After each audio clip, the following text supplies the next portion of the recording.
কালুঘাট কত চাচা? 20 টাকা। কালুরঘাট সেতু কর্ণফুলী নদীর উপর প্রতিষ্ঠিত।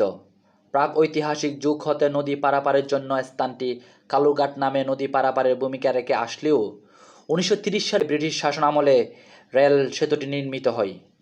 স্থানীয়ভাবে কালুরঘাট সেতুটির কালুরঘাট পুল নামে বহু পরিচিত। সেতুটির বর্তমান বয়স 90 বছরেরও বেশি। অনেক বছর আগে 2001 সালে সেতুটি ঝুঁকিপূর্ণ ঘোষণা করা হয়েছে।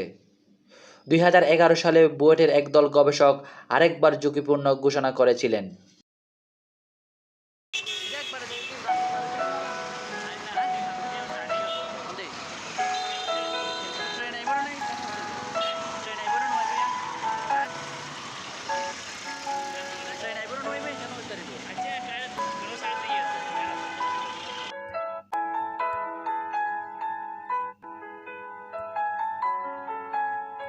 এটি কর্ণফুলী নদী দ্বারা দ্বিখণ্ডিত বৃহত্তর চট্টগ্রাম জেলাকে উত্তর দক্ষিণাংশে সংযুক্ত করে।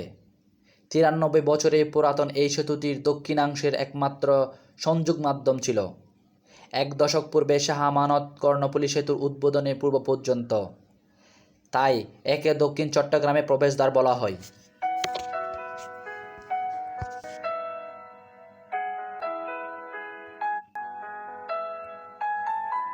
একটি নৌকা একটি নদী পার হতে পারে, একটি জাহাজ একটি সমুদ্র পার হতে পারে এবং একটি আত্মা মহাবিশ্বকে অতিক্রম করতে পারে।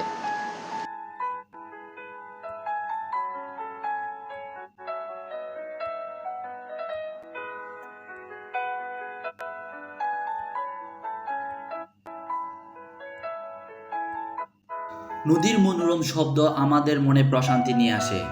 নদীর জল প্রবাহিত হওয়ার শব্দ, পাখির ডাক এবং গাছের পাতায় বাতাসের শব্দ আমাদের মনে প্রশান্তি নিয়ে আসে। এই শব্দগুলি আমাদের মানসিক চাপ কমাতে এবং আমাদের মনকে শান্ত করতে সাহায্য করে। এই নৌকাটি 2 তলা বিশিষ্ট। আমি রয়েছি এখন নিচতলায়। নিচতলা থেকে নদীর খলখল শব্দ, নদীর সৌন্দর্য, ঢেউ উপভোগ করার আনন্দ রয়েছে অন্যরকম। নদীর প্রাকৃতিক সৌন্দর্য আমাদের মনকে উজ্জীবিত করে। নদীর নীল জল, সবুজ গাছপালা এবং নীল আকাশ আমাদের মনকে উজ্জীবিত করে। এই সৌন্দর্য আমাদের মানসিক চাপ কমাতে এবং মনকে উৎসাহিত করতে সাহায্য করে। বোয়ালখালী অবস্থিত একটি জনপ্রিয় পর্যটন কেন্দ্র। এখানে প্রকৃতির মনোরম পরিবেশ থাকার ব্যবস্থা রয়েছে এবং স্থানীয় খাবারের স্বাদ নেওয়া যায়।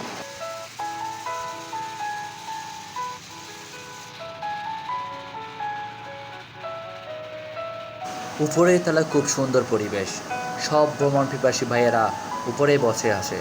কত সুন্দর পরিবেশ। পরিবেশটা সুন্দর না? কোনো হইচই নেই। কালুরঘাট হতে আমরা রিভার ভিউ ঘাটে চলে আসলাম। মাত্র নৌকা ভ্রমণ 20 টাকা। আমাদের ডান পাশে যানবাহন চলাচলের রাস্তা, আর উপর দিয়ে চলতেছে বাংলাদেশ এয়ারলাইন্স বিমান, যেটি চট্টগ্রাম শাহ আমানত বিমানবন্দরে ল্যান্ড করবে।